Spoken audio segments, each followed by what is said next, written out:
Bismillahirrahmanirrahim. Assalamualaikum warahmatullahi wabarakatuh. A'udzu billahi samil alim minasy syaithanaka la ilma lana illa ma 'allamtana innaka antal alimul hakim.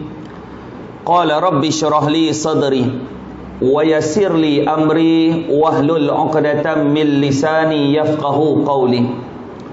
Allahumma salli ala sayyidina Muhammad tibil qulubi wa dawaiha wa afiyatil abdani wa shifaiha wa nuril absari wa dhiyaiha wa ala alihi wa sahbihi wa barik wa sallim.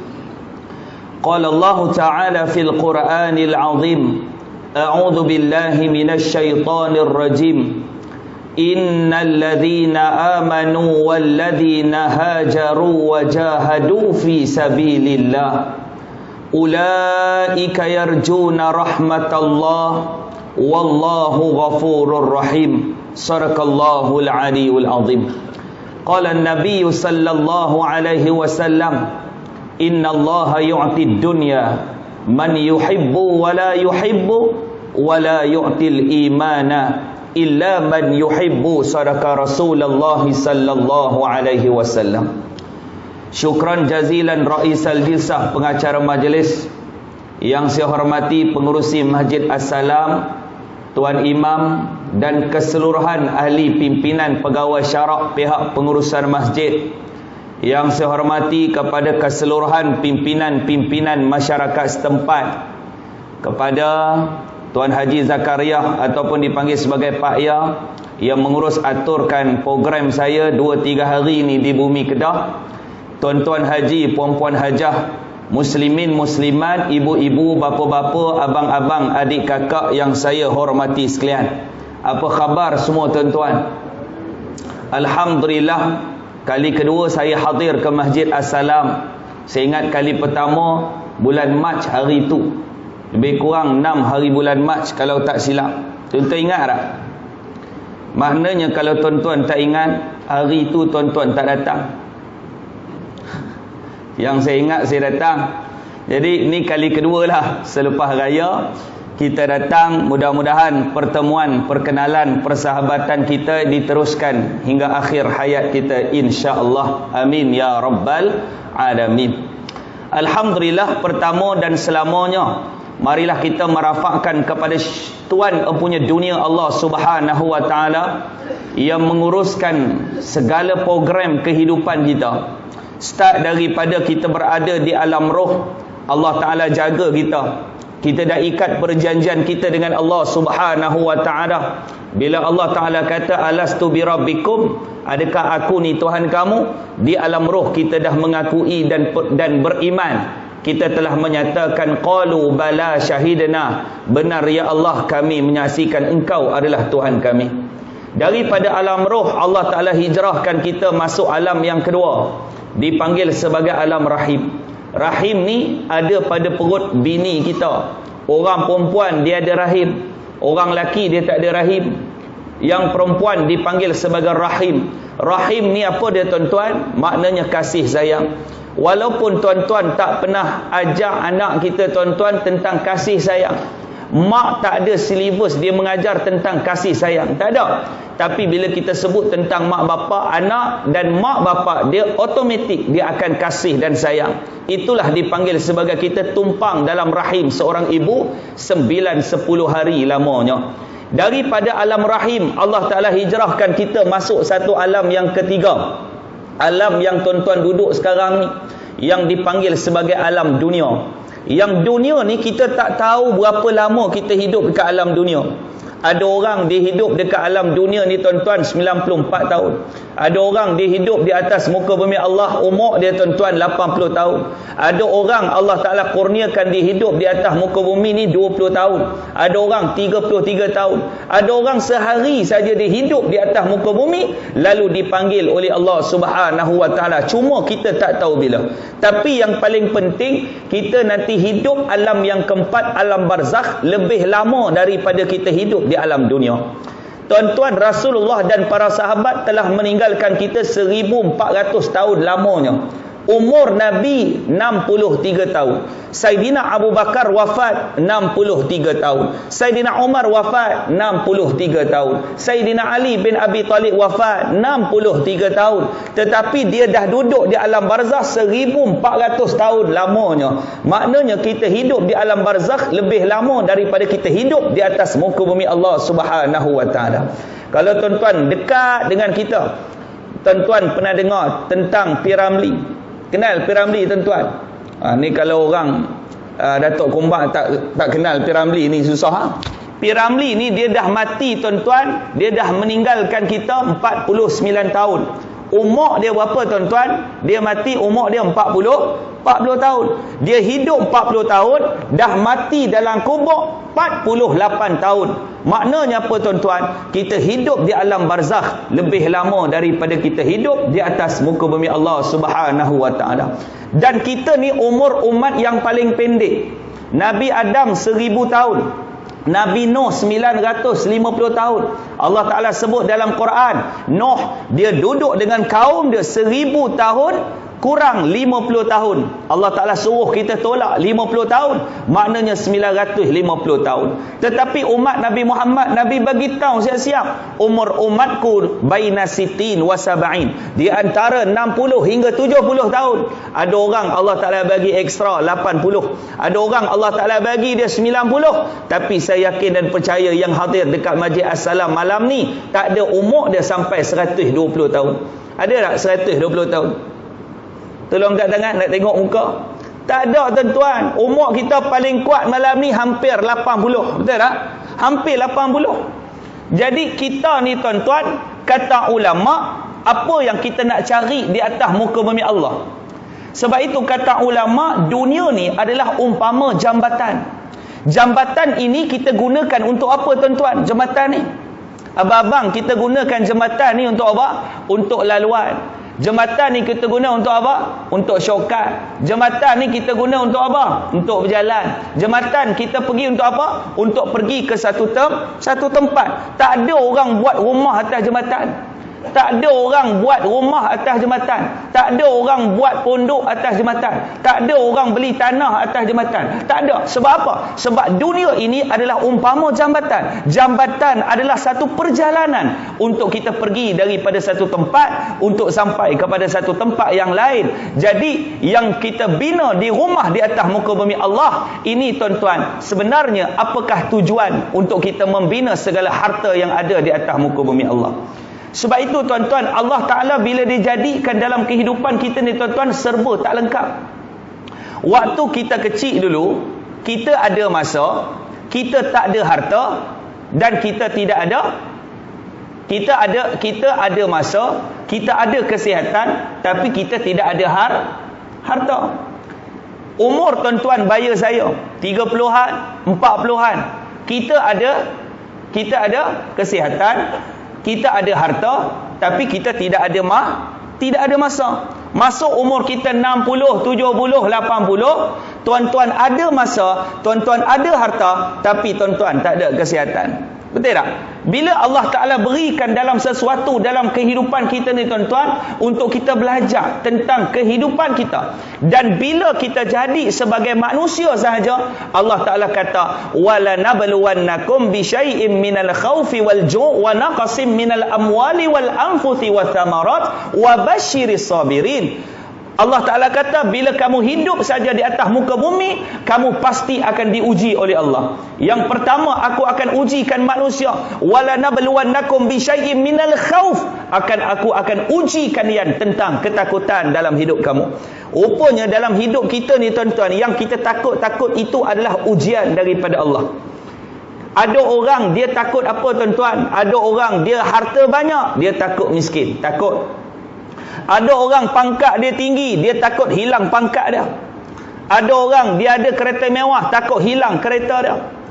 Ada orang dia ada bini, dia takut dengan bini dia. Contohlah.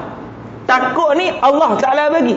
Jadi perasaan takut ni, bagaimana kita nak bawa takut kita ini kembali kepada Allah Subhanahu Wa Ta'ala?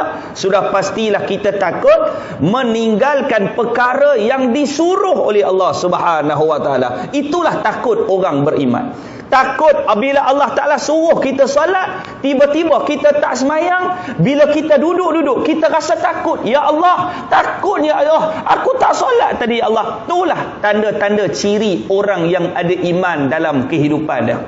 Sebab itu tuan-tuan, iman ni tuan-tuan perkara yang cukup mahal dalam kehidupan.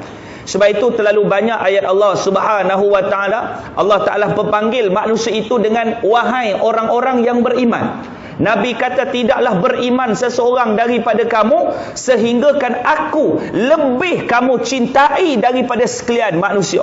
Jom kita tengok keimanan kita tuan-tuan. Nabi kata tidaklah beriman satu orang manusia, tidaklah sempurnanya satu iman manusia sehinggakan aku, kata Rasulullah, lebih kamu cinta daripada bapa kamu, daripada mak kamu, daripada anak-anak kamu, daripada sahabat-sahabat kamu. Kalau kamu sayang aku lebih daripada mereka, maka itulah kesempurnaan iman kamu.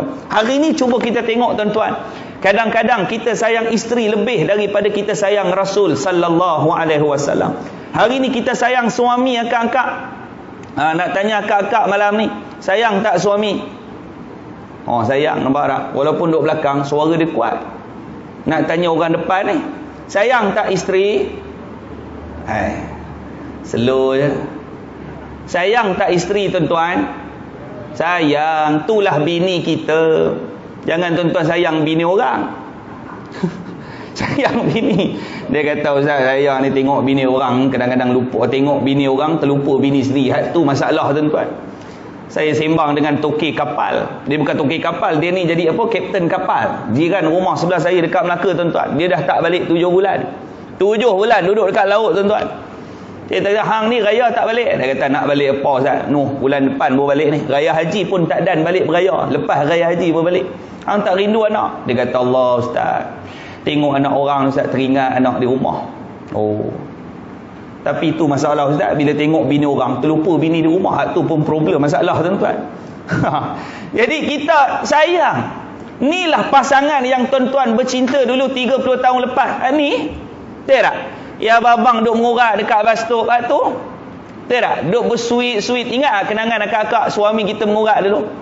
Dulu kita menyampah lah, mak menyampah lah dulu dengan bapak kau. Dia mengurat mak dekat bus stop. Malu mak kawan-kawan. Tapi mak macam mana mak boleh kahwin dengan ayah? Tu cerita dia tu. Sebab menyampah tu lah akhirnya jatuhnya sayang. Sebab apa? Allah Ta'ala bagi. Syukur Allah Ta'ala jodohkan dengan pasangan kita. Betul tak? Itulah pasangan tuan-tuan. Orang yang paling kenal kita ni tuan-tuan, bukan jiran kita. Orang yang paling kenal kita, ayah-ayah yang dirahmati Allah sekalian, bukan kawan baik kita. Tak. Orang yang paling kenal kita tuan-tuan, siapa? Bini kita. Dialah tahu depan belakang suami dah. Betul ke agak? Depan dia tahu, belakang pun dia tahu. Kadang-kadang orang puji laki dia depan dia, ya Allah, tapi dia tahu laki dia tu tang mana tahap. Dia kata, Kak Leha untunglah nikah dengan Bandin, Allah seronoklah tengok Bandin tu, ya Allah, ciri-ciri ahli syurga. Bini dia kata, hang tengok memang ahli syurga. Aku tahu tuan-tuan. Yang paling kenal bini kita. Akak-akak yang paling kenal akak-akak siapa? Suami kita. Tak? Suami kita waktu kita kenal dulu semua baik. Tak? Semua baik. Dah kahwin baru kita tahu akak-akak suami kita. Dia bangun tidur nak pergi bilik ayak tu, dia tanggal kain kat situ, elok berjalan telanjang bulat pergi bilik ayak. Baru kita tahu tuan-tuan perangai. Jadi itulah kasih dan sayang suami isteri. Tu Allah Ta'ala jodohkan kita tuan-tuan. Sayang isteri ni, sayang suami kita ni tuan-tuan, jangan sampai kita melebihi sayang kepada Rasulullah. Macam mana tuan-tuan? Akak-akak, kalau suami kita terlupa nak bangun subuh, pukul 6.30 tak bangun lagi, pukul 7 tak bangun lagi, Kita kata aku ni nak kejut laki aku ni karang-karang, dia mengamuk, biar dia tidur. Nampak? Dia lebih jaga perasaan suami dia daripada dia jaga perasaan Rasul sallallahu alaihi wasallam. Sebab itu Nabi kata, orang yang paling sempurna iman dia, yang paling hebat iman dia sayang aku lebih daripada segalanya. Sayyidina Umar Al-Khattab, dia datang jumpa Rasul sallallahu alaihi wasallam. Ya Rasulullah, aku sayangkan kau ya Rasulullah lebih daripada segalanya. Aku sayang kau ya Rasulullah, lebih aku sayang daripada aku sayang bapakku ya Rasulullah. Tapi aku sayang kau ya Rasulullah tidak melebihi macam mana aku sayang diriku. Kata Rasulullah sallallahu alaihi wasallam, wahai Sayyidina Umar, sesungguhnya iman kamu belum lagi sempurna. Maknanya iman, nak ukur keimanan sempurnanya iman satu orang manusia, dia bila dia sebut saja nama Rasulullah, dia akan mempertahankan Nabi. Bila dia dengar saja Nabi dihina, Nabi dicaci, Nabi dimaki. Hari ini di barat hampir setiap buku kaligrator dicipta dan diwujudkan untuk menghina Rasulullah dan keluarga Nabi sallallahu alaihi wasallam. Kita mesti ada perasaan marah, benci dan dendam kepada orang yang menghina Nabi sallallahu alaihi wa ala alihi wasahbihi wasallam. Kalaulah orang hina nama Nabi depan kita, orang hina Rasulullah depan kita, orang piadab dengan Nabi depan kita, tapi kita tak ada sedikit pun perasaan tergugat iman kita, ketahuilah iman kita ini belum lagi mantap. Kalau tidak kerana sayangnya Rasulullah, sahabat Nabi tidak mati di hadapan Rasul mempertahankan agama. Kalau tidak kerana mahalnya iman, Nabi sallallahu alaihi wasallam patah gigi geraham Nabi, topi perang Nabi kemik di dalam peperangan Uhud, darah mengalir daripada kepala sampai ke tapak kaki Nabi sallallahu alaihi wasallam.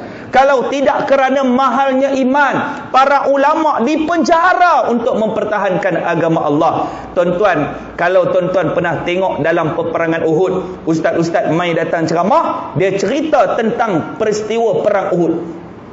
Tuan-tuan pernah dengar cerita perang Uhud? Tentera Islam kalah. Perang yang pertama, tentera Islam, namanya peperangan apa tuan-tuan? Perang yang pertama. Siapa dapat jawab boleh balik. Perang pertama dalam Islam, bulan puasa. Perang Badar. Tak apa, tuan-tuan jawab je. Selalu memang macam tu. Penceramah tanya, penceramah jawab. Hak tu biasa. Perang yang pertama namanya Perang Badar. Perang Badar ni tuan-tuan, perang pertama dalam Islam di dalam bulan Ramadan. Islam menang ataupun tidak? Menang ke tidak? Menang. Nak ceritakan bulan Ramadan ni bulan yang kuat. Kita bulan Ramadan tuan-tuan, Allah, baru hari pertama Ramadan, ingat kakak kenangan Ramadan, Allah, hari pertama Ramadan udah nazak sakratul maut tuan-tuan. Dia punya lapak ni tak tahu nak habaq. Oh ya Allah, buka pukul 7.30 tu, pukul 4 petang nazak tepi tiang menung.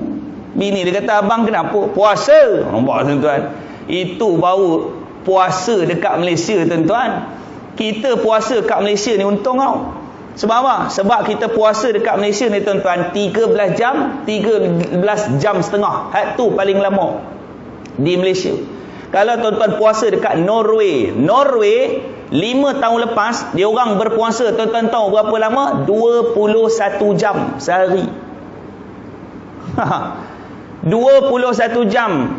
Satu hari 24 jam. Puasa 21 jam, ada 3 jam. 3 jam buka, 3 jam ni lah sahur, 3 jam ni solat isyak, 3 jam ni lah tarawih. Habis tarawih, sahur balik, puasa lagi 21 jam. Kita yang 13 jam ni pun ya Allah. Buka puasa, ingat tak? Buka puasa 7.30, pukul 6 petang dah duduk depan nasi. Tu 6.30 tu. 6 petang duduk depan nasi. 6.30 dah gaul lauk. Dia gaul siap-siap. Anak dia kata, abah sejam lagi. Dia kata, awal tak kalut. Pukul 7, tu nasi dia siap gaul letak depan bibir. Nampak tak? Tu kan, 7.30 azan, Allah ngap. Tak baca doa, ngap terus. Rupanya Bilal kat masjid, Allahumma salli ala. Dia kata, Bilal ni pun batal pula puasa petang. Jadi kita ni tuan-tuan, di Norway 21 jam. Tuan-tuan, kalau pengalaman di England 18 jam. Paling kurang dia puasa 8 jam. Kita Malaysia ni 13 jam, 13 jam setengah. Itu je. Cuma tahun ni kelang kabut, raya awal sehari pula dah. Betul tak? Kawan-kawan duduk di shopping kompleks di apa tu? Apa ke nama tu di Alustar tu? Apa? Aman Sentral. Dia pun duk umum raya tuan-tuan. Tuan-tuan tahu tak? Macam kiamat tu. Dalam Aman Sentral keluar, berterabur balik rumah, tak siap apa lagi esok raya. Duk tangkap ayam. Tu di kampung Bayar. Ayam tak dan beli, cadang beli hari Senin. Umum je raya tuan-tuan, pakat telefon toki ayam kampung. Dia kata, Sat, tengah kejar ayam malam-malam. Hebat tuan-tuan. Dah lah pekik raya 2020, raya Covid. Betul tak? Raya Covid. Raya 2021, raya dengan SOP. Raya 2022, raya mengejut. Tak tahu raya tahun depan ni lagu mana, kita tak tahu. Kan? Tunggulah, jangan ke mana-mana, insya-Allah. Baik, tuan-tuan dan puan yang dirahmati Allah. Jadi kita sayang Nabi lebih. Di dalam peperangan Uhud, tentera kafir Quraisy yang dipimpin oleh seorang panglima tentera yang cukup hebat. Dia ni kalau memimpin tentera tu tak pernah kalah. Tuan-tuan pernah dengar dengan kisah siapa tuan-tuan panglima tentera Islam yang cukup hebat? Perang Islam yang hebat. Khalid Al-Walid. Khalid Al-Walid ni tuan-tuan, dia panglima perang. Tak tahulah Allah Ta'ala bagi keistimewaan dia. Dia ni sepupu kepada Saidina Umar. Saidina Umar ni badan dia tinggi, tegap. Khalid Al-Walid badan dia pun tinggi, tegap. Khalid Al-Walid ni, waktu dia memegang general tentera kafir Quraisy menentang tentera Islam dalam peperangan Uhud. Sebab itu Islam kalah waktu tu. Tapi perancangan Nabi cukup cantik. Nabi bagi tahu dah, wahai tentera Islam yang berada di atas bukit, wahai tentera memanah yang berada di atas bukit, apa sahaja yang berlaku kepada tentera Islam, menang ataupun kalah di bawah bukit, kamu yang duduk di atas, kalian yang duduk di atas, janganlah turun, kerana di atas memainkan peranan yang penting kemenangan dan kekalahan tentera Islam. Lalu mereka berperang. Perang saja tuan-tuan. Tiba-tiba tentera Islam nak mencapai kemenangan. Tentera di atas bukit, dia terlupa pesan Nabi supaya jangan turun. Dia tengok tentera di bawah Islam dan nak menang. Harta bergelimpangan, harta rampasan perang ketika itu berterabur cukup banyak. Lalu mereka pun turun daripada atas, merebutlah harta-harta yang ada kepada tentera musuh. Dan ketika itu kehebatan Khalid Al-Walid, dia bawa barisan tentera pergi belakang bukit Uhud. Dia naik di atas bukit Uhud, lalu dipanah setiap tentera Islam. Dan sampaikan Rasulullah hampir nak wafat di dalam peperangan Uhud, 11 orang mempertahankan Nabi SAW. Inilah saya nak cerita tentang mahalnya iman dengan Rasulullah. Mereka tahu iman dengan Nabi lebih hebat daripada dia sayang diri dia sendiri. Seorang sahabat Nabi, dia mati atas kaki Rasulullah SAW. Badannya menjadi perisai. Tidak ada senjata nak melawan musuh Allah, melainkan dia menggadaikan nyawa dia. Sebab apa? Iman kepada Nabi SAW. 11 orang mempertahankan Nabi waktu itu, seorang demi seorang syahid di hadapan Rasul SAW. Seorang wanita namanya Nusaibah binti Ka'ab. Dia ni bukan panglima perang, dia tak ada pengalaman selok-belok dalam peperangan. Dia ni seorang wanita yang menguruskan tentang makanan dan ubat-ubatan kepada tentera Islam. Bila dia tengok seorang demi seorang syuhada mati, sahabat Nabi mati mempertahankan Rasulullah, dia tak ada pengalaman perang. Dia pergi berlari ke arah Rasul SAW. Dia mengambil pedang yang tewas ketika itu. Dia ambil pedang, dia pergi ke hadapan Rasul. Ini nabiku, itu Rasulku, itu Rasulullah. Lalu dia memancung tentera kafir Quraisy, mempertahankan Nabi. Sebab apa? Sebab dia memandang mahalnya iman dengan Rasul sallallahu alaihi wa ala alihi wasahbihi wasallam. Tu cerita mahalnya iman dengan Rasulullah. Sebab itu nak ukur tahap keimanan kita tuan-tuan, saya nasihat untuk diri saya sendiri ni. Maknanya kita sayang Rasulullah lebih daripada kita sayang diri kita sendiri. Allahu Akbar. Nak sampai tahap tu agak-agak tuan-tuan dan saya lah jujurnya saya belum sempurnanya iman. Tidak? Kadang-kadang kita makan pun Allah macam-macam jenis lauk. Sayyidina Umar ni tuan-tuan, dia makan 2 jenis lauk. Kemudian dia bertanya dengan seorang sahabat, Salman Al-Farisi, wahai Salman, apa yang kau tengok kurangnya aku yang kau tak puas hati dengan aku? Kata Salman Al-Farisi, wahai Umar, hang ni aku tengok bagus. Pemerintahan hang ni cukup bagus. Hang dihormati, hang disegani. Satu je aku tak suka dengan hang. Awak, hang tak suka pasal apa? Satu je, hang makan lebih daripada 1 lauk. Oi. Dia ni panglima Islam dan dia ni ketua waktu tu, Perdana Menteri Islam waktu tu, Gubernur Islam, memerintah dunia Islam, Umar. Kata Salman, aku tak suka dengan hang sebab hang makan 2 jenis lauk. Lepas Salman bagi tahu tentang dia makan 2 jenis lauk, Saidina Umar kurangkan 1 jenis lauk, maka dia makan 1 lauk saja tuan-tuan. Allah. Kita ni tak tahu nak abang. Tidak. Tadi anak melakan saya dia nikah, dia buat kenduri. Saya tengok lauk daripada ujung sampai ke ujung. Sampai tak tahu nak makan apa. Apam balik, aiskrim, macam-macam menu. Apam balik free, aiskrim dia duduk pintu pagar. Budak-budak ni beratur ingatkan free, kena bayar. Main mana pun tak tahu aiskrim. Tak apalah. Ayak tadi tuan-tuan 6 jenis Allah, air sirap Bandung, air sirap Milo, Milo pula, teh ais, teh panas, kopi O panas. Ni air yang campur buah-buah tu, air apa tu? Tak tahu, 6 jenis air. Saya kata dahsyat. Tu gulai batang pisang, daging masak hitam, ayam masak merah, ayam goreng, sayur ulam. Saya kata ya Allah, mewahnya kita makan. Kalaulah kita makan ikut Nabi SAW, susah tuan-tuan. Tu nak ceritakan iman tu tak sampai. Bini kita dah buat 4 jenis lauk pun kita minta cabai lagi, betul tak? Cabai aku mana cabai? Abang, cukuplah, dah 4 lauk dah. Cukuplah bang, saya penat bang letih. Aku tanya cabai. Abang, cukuplah. Abang tak kesian apa, saya penat buat. Aku bukan suruh teriak, aku tanya cabai. Dia nak cabai juga.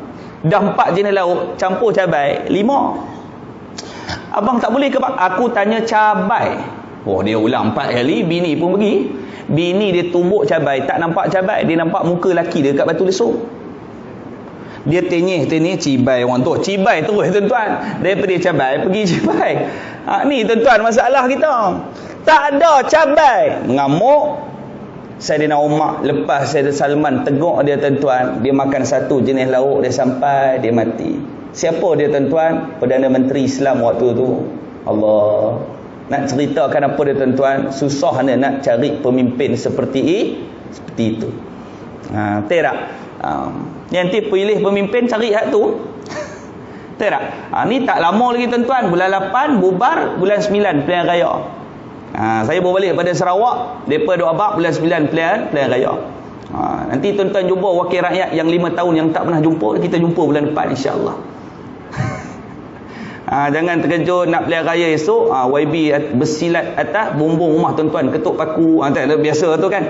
Di sini saya tak tahu, tapi belah-belah belah Melaka macam tu. Jadi tuan-tuan, jadi kita ni persiapan kita namanya iman.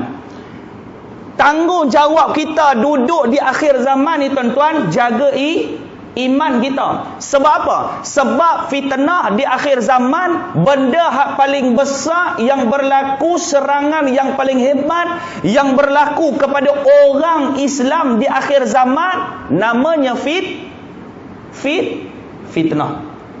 Nabi kata fitnah ni dia akan masuk kepada hati orang Islam seperti anyaman tikar. Apa dia anyaman tikar? Tuan-tuan kenal tikar? Sahabat Nabi dia kenal tikar, dia tahu. Dia tahu tikak tu dia lagu mana, dia buat jet macam mana, dia ada bersilang. Ada hak ke atas, ada hak bawah, baru jadi tikak, dia anyam. Betul tuan-tuan? Tikak. Lalu kata Nabi, umpamalah fitnah di akhir zaman seperti anyaman tikak. Dia akan diserang depan dan belakang, dan kalau tuan-tuan perasan, memang tuan-tuan tak kena fitnah.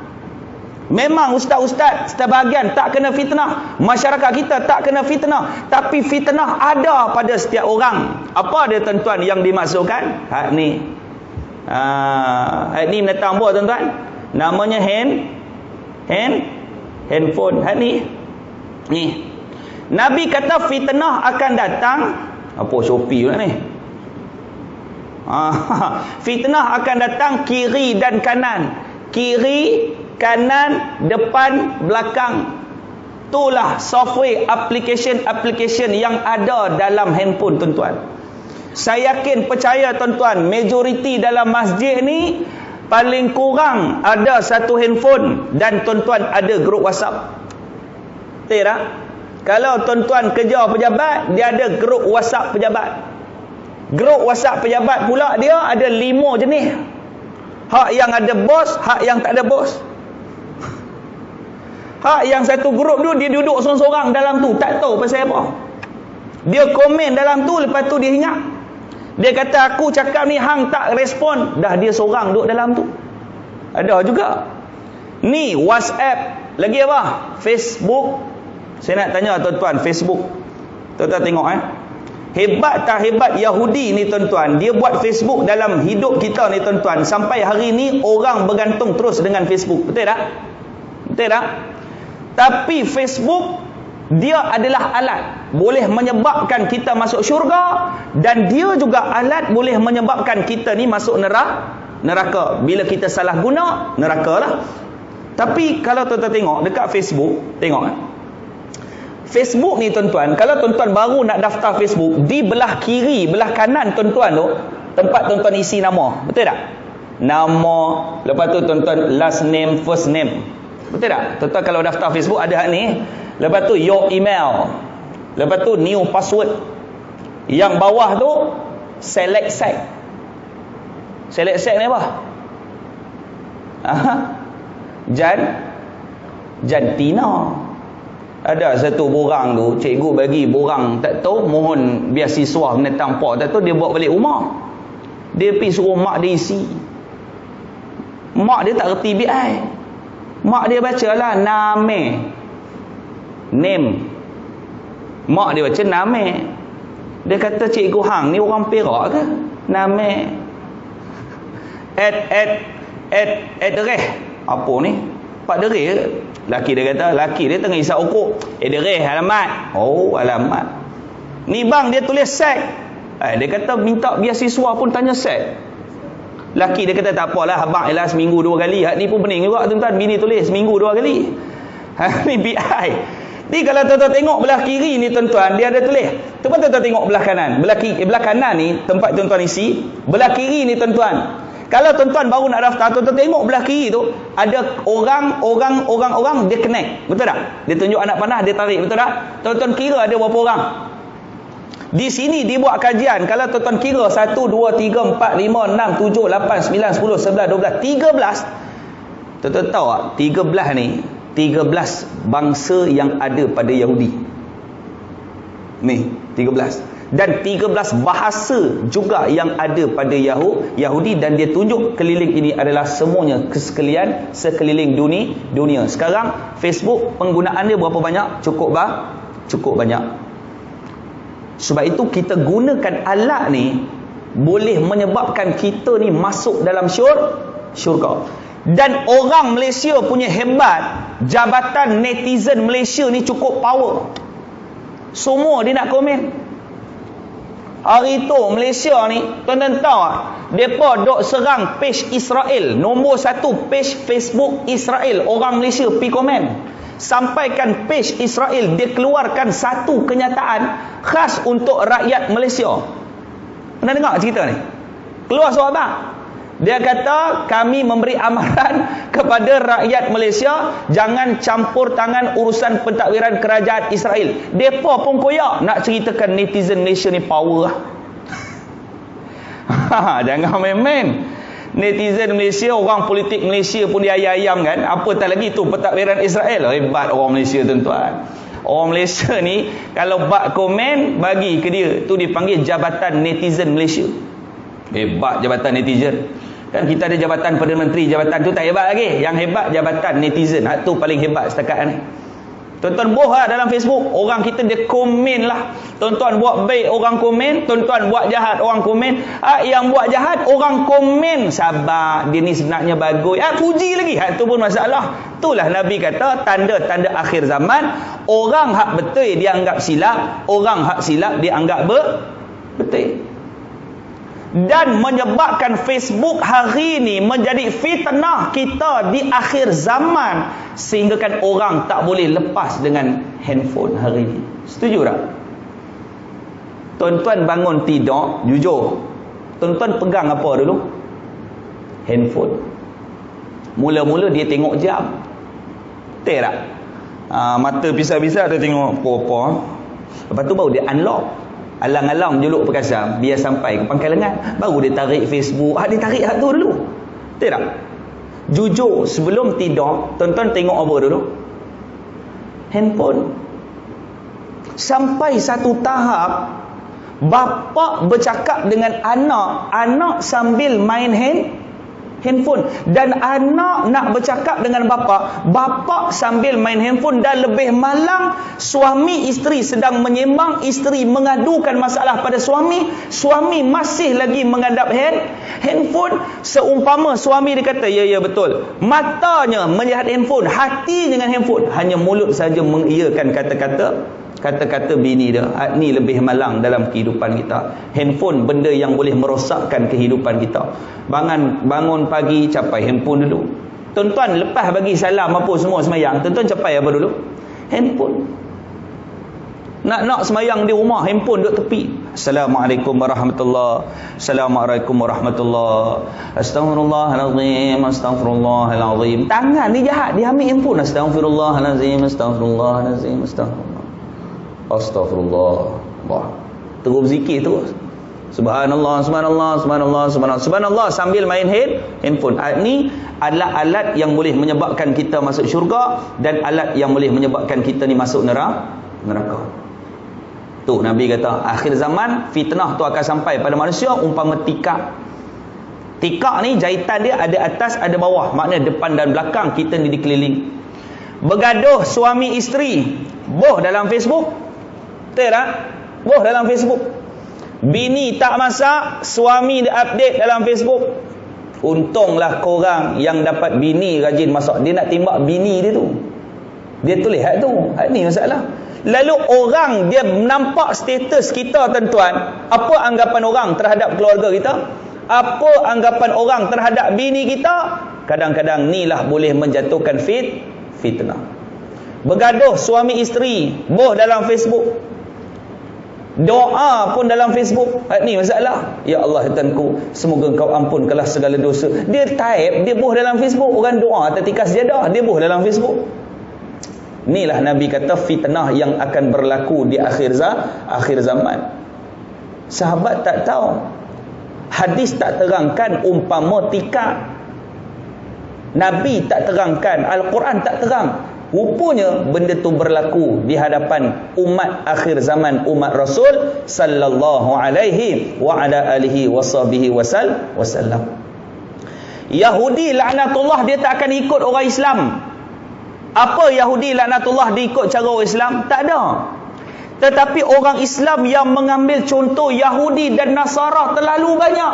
Betul kata Allah Subhanahu wa taala. Allah Taala kata dalam Quran, "Walan tarda ankal yahudu walan nasara hatta tattabi'a millatahum." Kata Allah, orang Yahudi, orang Nasara, dia tak akan ikut cara orang Islam selagi dia tak dapat tarik orang Islam ikut cara dia. Hari ni orang Islam banyak tak ikut Yahudi? Banyak ke tidak tuan-tuan? Banyak. Mana BMF? Buy Muslim First yang kita canang-canangkan awal PKP dulu, mana? Sebulan je. Sekarang ada lagi, tuan-tuan pernah dengar BMF? Tak ada. Tuan-tuan pergi rumah, balik rumah, masuk rumah, daripada tuan-tuan nak masuk pintu rumah tu, tuan-tuan tengok alas kaki sampai ke peralatan rumah tuan-tuan dekat dapur, made in mana? Buy Muslim First. Mana tuan-tuan? Tak ada. Kopiah yang kita pakai ni pun cuba tuan-tuan tengok made in mana? Made in saya ambil Turki. Saya ambil Turki. Made in China ni kantoi pula dah. Made in Turki. Saya punya made in Turki. Tu kita beli tuan-tuan peralatan hari ni. Yang kita kata buy Muslim First, utamakan barangan orang Islam.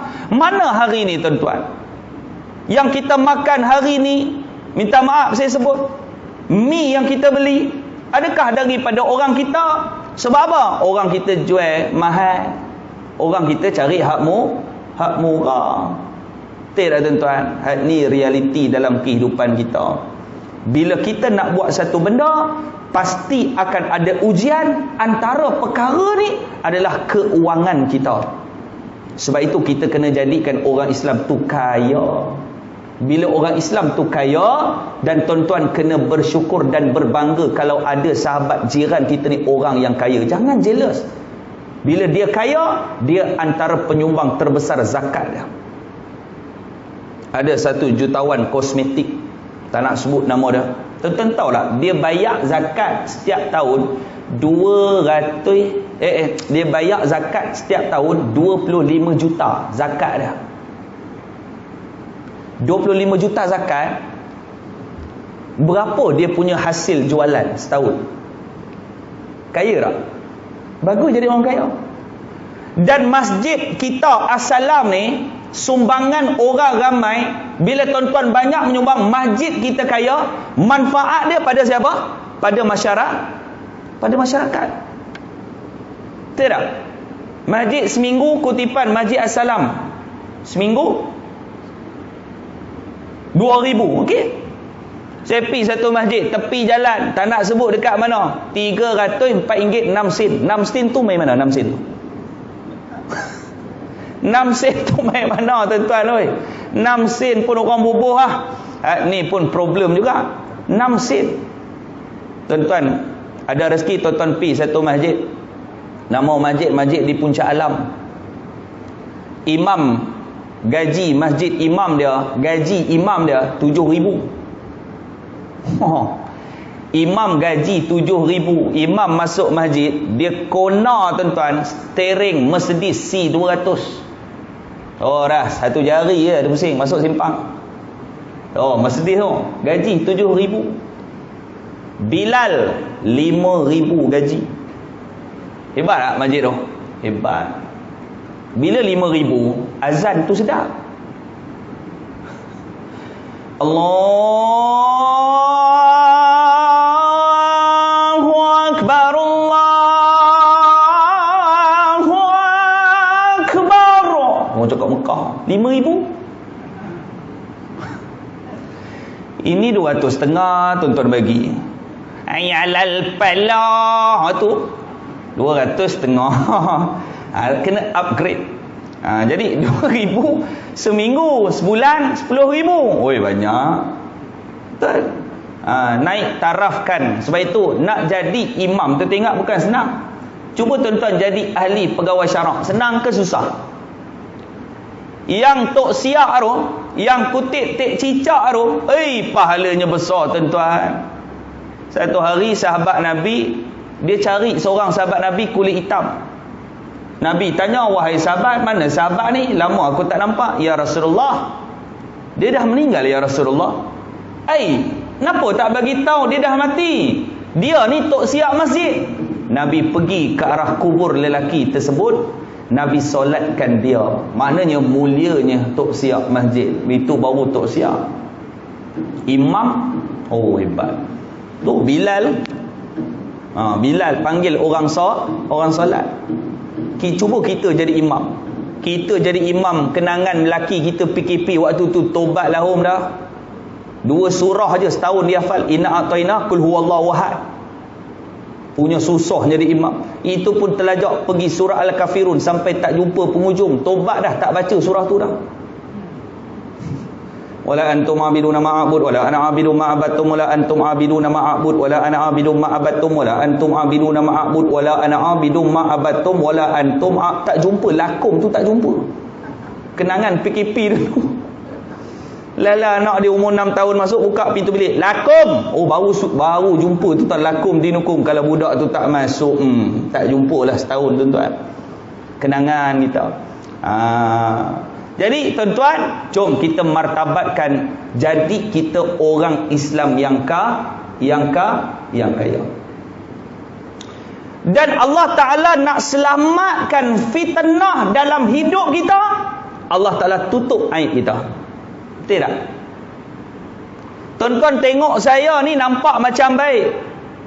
Adakah saya ni baik? Sebenarnya saya ni tak baik. Yang nampakkan tuan-tuan saya ni baik sebab Allah Ta'ala tutup aib kita.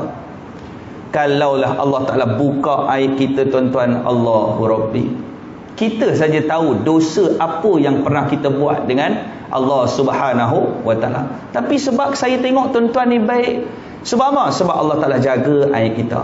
Sebab itu kita jangan sesekali buka aib sahabat-sahabat kita, sebab Allah Ta'ala tutup elok dah. Akhir zaman orang akan buka aib sahabat-sahabat dia. Akhir zaman fitnah disebabkan suami buka aib isteri, isteri buka aib suami, anak-anak buka aib mak bapak, mak bapak buka aib anak-anak, kawan-kawan buka aib sahabat-sahabatnya, anak murid buka aib cikgunya, cikgu buka aib kepada anak-anak muridnya, rakyat buka aib kepada pemimpin, pemimpin buka aib kepada rakyat. Inilah fitnah yang paling besar yang berlaku di akhir zaman, apabila aib orang dibuka sehinggakan dia terlupa aibnya untuk dipelihara. Tuan-tuan, kalau tengok Yahudi Nasara ni, dia punya jahat. Dia dah serang umat Islam ni dengan 5 benda. Kita habis sampai pukul berapa? Boleh? Pukul 12. Akak-akak okey lagi akak-akak? Dah 3 bulan tak main. Jadi nak main pula bulan 9 pula. 3 bulan akan datang Pak Ya. 3 bulan baru main pula. Jadi tak lama lah, 2-3 minit lagi. Boleh tuan-tuan? Ada 5 benda yang saya nak cerita penting untuk tuan-tuan pada malam ni, untuk anak-anak kita, untuk keluarga kita. 5 serangan Yahudi yang telah berjaya menyelinap masuk dalam keluarga kita. Pertama, hiburan. Tengok anak-anak kita suka berhibur. Islam ni tak salah berhibur, tetapi cara kita berhibur. Berapa ramai hari ni tuan-tuan penyanyi-penyanyi yang kadang-kadang menedahkan aurat disanjung oleh anak-anak muda hari ni. Berapa ramai? Tuan-tuan balik rumah, tuan-tuan suruh anak tuan-tuan nyanyi lagu nasyid apa yang diorang hafal. Cuba lah. Ni semua anak ibu ni, anak mama ni, meh 5 orang, meh duduk Ustaz. Ni mak nak tanya, apa lagu nasyid yang kamu semua hafal? Mak saya tahu mak. Nyanyi, halong. Iman adalah muti. Itu mak dia hafal 30 tahun lepas. Lagu nasyid sekarang hafal tak? Tak hafal. Sekarang lagu apa? Dengarkanlah di sepanjang waktu aku berdoa. Tu lagu tu viral sekarang. Hiburan. Tidak. Adakah semua hiburan tu bagus? Ada orang kata, Ustaz, nak berhibur ni Ustaz, lagu-lagu la ni saya tak apa kenal Ustaz. Semua mengapik, merepek. Tu saya minat lagu klasik Ustaz. Lagu klasik hari ni bagus. Belum tentu. Ada lagu klasik yang boleh merosakkan akidah kita. Ada. Tuan-tuan pernah dengar lagu Si Cincin Emas? Pernah dengar lagu tu? Dia pergi Pinang, lepas tu pinangan tu ditolak. Pernah dengar lagu tu? Si cincin emas mengingat perkara yang lepas, yang telah berlaku tak berapa lama dahulu. Tuan-tuan cari kat mana hukum ni haram. Bila dia pergi Pinang dekat satu orang tu, pinanganku tak diterima. Kan ku tanya mengapa, dengan perlahan dia berkata, dia sudah ada yang punya.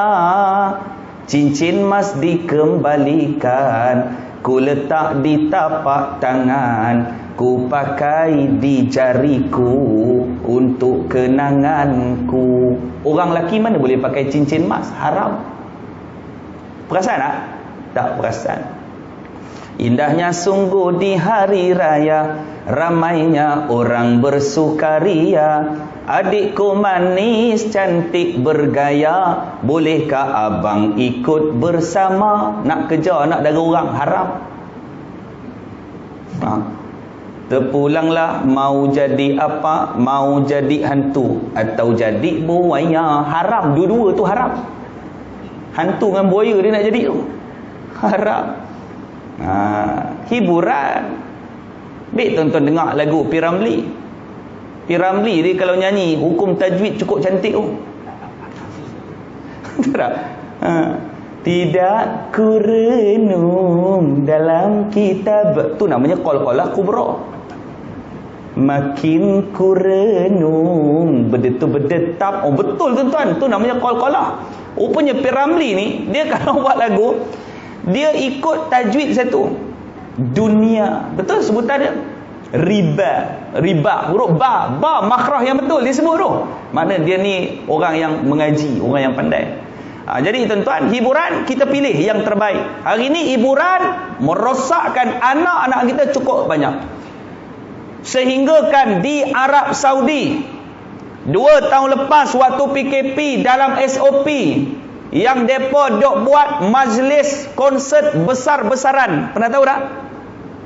Inilah akhir zaman yang sedang berlaku. Tanah Arab mula semakin rosak. Sekarang anak-anak Raja Salman, anak-anak raja masing-masing sedang merebut jawatan. Kalau betul hadis Nabi, Nabi kata akan terbunuh kematian raja di Arab. Kalau betul dia mati dibunuh nanti, maka itulah tanda kiamat dah dekat sangat, kata Nabi SAW. Tuan-tuan dan puan-puan, yang kedua, apa yang merosakkan anak-anak kita? Seks. Hari ini saya pusing satu Malaysia tuan-tuan. Saya buat ceramah motivasi. Saya jadi panel khas penceramah Jabatan Ketua Menteri Melaka bahagian training dan motivasi 11 tahun. Baru ni saya pergi ke Sarawak seminggu. Semalam saya ceramah di Tampin. Semalam pagi saya ceramah di Tampin. Tampin saya jumpa dengan budak-budak sekolah menengah di kawasan Tampin dengan Jabatan Agama Islam daerah Tampin.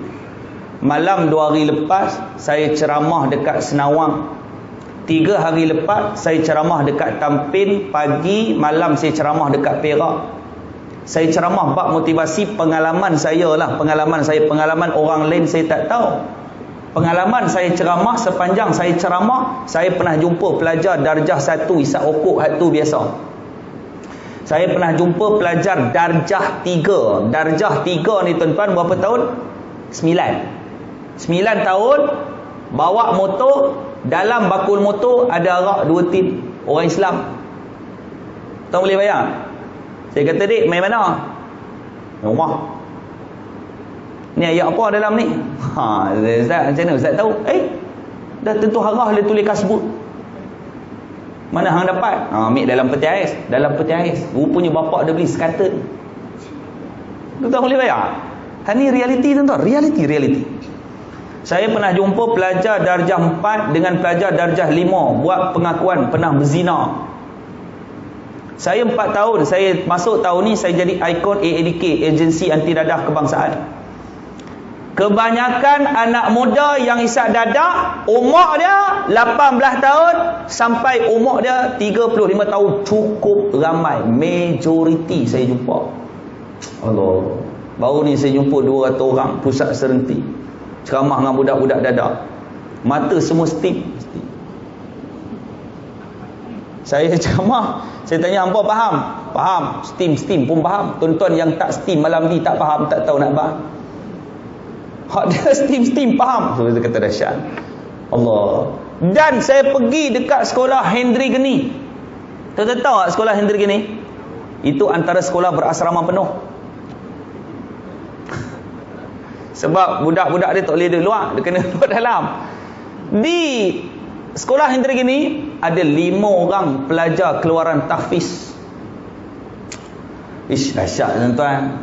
Tu paling pengalaman paling terkesan saya jumpa budak-budak dadah. Ni geng-geng ADK ni dia bawa saya, dia kata ustaz, mai ikut saya. Saya kata pergi mana? Kita pergi bawah jambatan. Pergi bawah jambatan tuan-tuan, Allah. Laki bini pegang anak, anak masih baby, anak dia duduk dekat mak dia, suruh tunggu dekat motor. Laki dia pergi isap dadah sekejap dekat bawah jambatan, patah balik, suami dia pegang anak, bini dia pergi bawah jambatan, pergi isap dadah. Tuan-tuan boleh bayang naik motor. Tuan-tuan, realiti yang berlaku dalam masyarakat kita hari ini. Kesian tuan-tuan, kesian. Sebab apa? Sebab inilah yang akhir zaman dah berlaku dah. Benda S yang ketiga Yahudi Nasara bawa kepada Islam, namanya steam. Benda yang menghayalkan, dadah, arak, rokok, ni. Umat Islam majoritinya rosak. Rosak tuan-tuan. Sebab itu baru ni mereka duk tangkap PKP dulu. Mereka duk tangkap geng-geng supply barang ni lah, geng-geng dadah di Kedah, tak nak buh tang mana. Tahu tak siapa yang buat laporan? Saya ada kontak dengan pengarah IDK Melaka, pengarah IDK Kedah, pengarah IDK Perlis, Satu Malaysia, insya-Allah. Dapat tahu, saya telefon pengarah terus, depa ada ambush terus. Hak ni nak menyelamat, dan semuanya orang Islam. Ni tuan-tuan. Sebab itu kalau dulu masyarakat kita anak orang anak kita. Lah anak kita anak orang kita tak ambil pok dah. Sekarang kita kena wujudkan balik anak orang anak kita. Berikan perhatian kepada masyarakat kita. Berikan perhatian, selamatkanlah mereka. Boleh tuan-tuan ya? InsyaAllah itulah akhir zaman. Macam-macam benda yang akan berlaku dalam kehidupan kita yang kita tak tahu. Kita ni apa nak jawab di hadapan Allah Subhanahu Wa Taala bila kita melihat kemungkaran tanpa kita tegur. Mudah-mudahan tuan-tuan perkongsian kita pada malam ni cukuplah pukul 9 dah. Jadi lepas ni nak solat isyak dan ada mungkin tuan-tuan ada urusan lain, insya-Allah. Kalau ada rezeki yang lain nanti kita berkongsi dan kita bertandang lagi, insya-Allah. Mudah-mudahan. Saya bersyukur dan penuh rasa banggalah atas jemputan daripada pihak Assalam atas undangan. Terima kasih banyak-banyak dan terima kasih kepada tuan-tuan atas perhatian. Jadi saya duduk di Kedah tak lamalah 2-3 hari. Hari Isnin pagi habis kuliah, habis saya terus nak gerak pergi ke Kedah. Malam tu ada program di Kedah, ada program di Melaka sampailah 12 hari bulan. Jadi doakan. Jadi Nabi kata doa orang musafir ni mustajab. Mudah-mudahan. Jadi saya doakan tuan-tuan pada malam ni yang hadir pada malam ni diluaskan seluas-luasnya rezeki daripada Allah Subhanahu Wa Taala. Saya doakan tuan-tuan dipanjangkan umur, diberikan umur yang barakah. Saya doakan tuan-tuan dijadikan hamba Allah terbaik dunia akhirat. Saya doakan tuan-tuan dikuatkan iman, diberikan keselamatan dunia akhirat, dijadikan suami yang soleh, isteri yang solehah, dan keseluruhan anak-anak dan zuriat tuan-tuan dan saya menjadi zuriat yang terbaik dunia dan juga akhirat.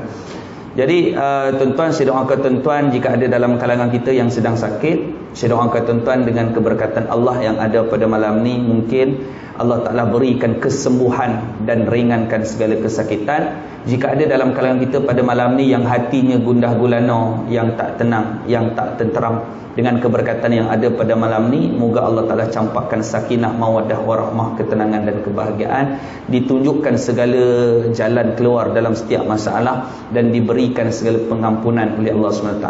Doakan saya juga, doakan isteri, anak-anak dan juga mak ayah saya. Jadi sama-sama supaya kita menjadi orang yang terbaik dunia akhirat, insya-Allah. Cukuplah sekadar itu saja. Yang terbaik itu datang pada Allah, yang buruk itu datang daripada kelemahan diri saya yang dipertonjolkan pada malam ni. Jadi mudah-mudahan pertemuan kita akan mendapat pertemuan yang mendapat barakah di sisi Allah SWT. Amin ya rabbal alamin. Jadi sebelum saya tamatkan ceramah, macam biasa, macam bulan 3 hari itu, kalau tuan-tuan yang berniat dan juga berhajat mendapatkan oleh-oleh daripada saya, daripada Pusat Pengajian Al-Quran dan juga Qiraati, kami di Kerubung. di Melaka kita ada lebih kurang hampir 60 orang pelajar yang belajar bab Quran, hadis Nabi dan fardu ain dan juga sebagainya. Pelajar, anak-anak dan juga dewasa. Jadi kalau tuan-tuan sama-sama yang nak support dengan membeli kita punya produk, malam ni macam biasa saya bawa minyak wangi kasturi original. Saya ingat saya pernah bawa, saya tak ingat lah. Hari tu kopi rasa minyak wangi ada kot. Kalau tuan-tuan nak, boleh dapatkan minyak wangi kasturi original yang ada 5 jenis bau sekarang ni. Ada 6 jenis bau. Damar kejora, damar emas, damar gaharu, damar raja, damar kasturi dan damar eksklusif daripada saya. Ada 6 dan dalamnya semua ada kayu. Damar gaharu ada kayu gaharu dan ada bunga. Damar raja ada raja kayu dan ada bunga. Damar kasturi semua ada bunga dan ada kayu. Kasturi original yang telah disyifakan siap-siap. Saya jual bukan ayat Quran tu, saya jual minyak wangi. Syifa tu kita hadiah duduk di dalam tu. Antara khasiat dia yang pertama, bagus untuk perawatan saka, santau, sihir dan sebarang bentuk gangguan makhluk halus. Yang kedua, bagus kalau siapa nak buat pagar rumah sendiri. Siapa nak buat pagar rumah sendiri, nanti saya ajar dengan minyak wangi kasturi tu. Saya ajar macam mana nak spray, macam mana nak pakai, macam mana nak sapu. Pagar rumah. Tak payah panggil ustaz-ustaz, pagar ada ustaz sibuk. Jadi tuan-tuan pagar sendiri. Malam hari Jumaat ke setiap minggu, setiap bulan tuan-tuan boleh buat. Yang ketiga, ikhtiar untuk bertemu jodoh. Bagus untuk abang-abang lah. Ikhtiar bertemu jodoh.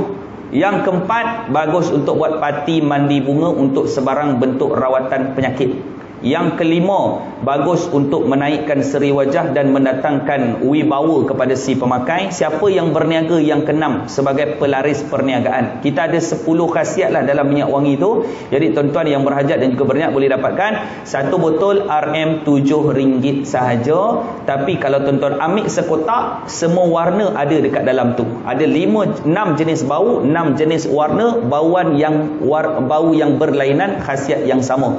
Tuan-tuan boleh dapat 6 jenis, 6 kali 7 42, malam ni RM40 sahaja. Jadi kalau tuan-tuan yang tak bawa duit, tuan-tuan boleh ambil flyers, tuan-tuan boleh ambil minyak wangi, tuan-tuan boleh buat transfer online nanti di rumah, tak ada masalah. Yang penting transfer tu, jangan tak transfer. Jangan tak transfer. Tuan-tuan ambil elok dah, tak transfer tu pun pening juga. Jadi transfer. Jadi kalau tuan-tuan yang nak menyumbang secara personal untuk pusat pengajian Al-Quran dan Qiraati juga boleh nanti insya-Allah. Terima kasih banyak-banyak. Semoga kita jumpa lagi di lain masa dan ketika. Wabillahi taufiq wal hidayah. Assalamualaikum warahmatullahi wabarakatuh.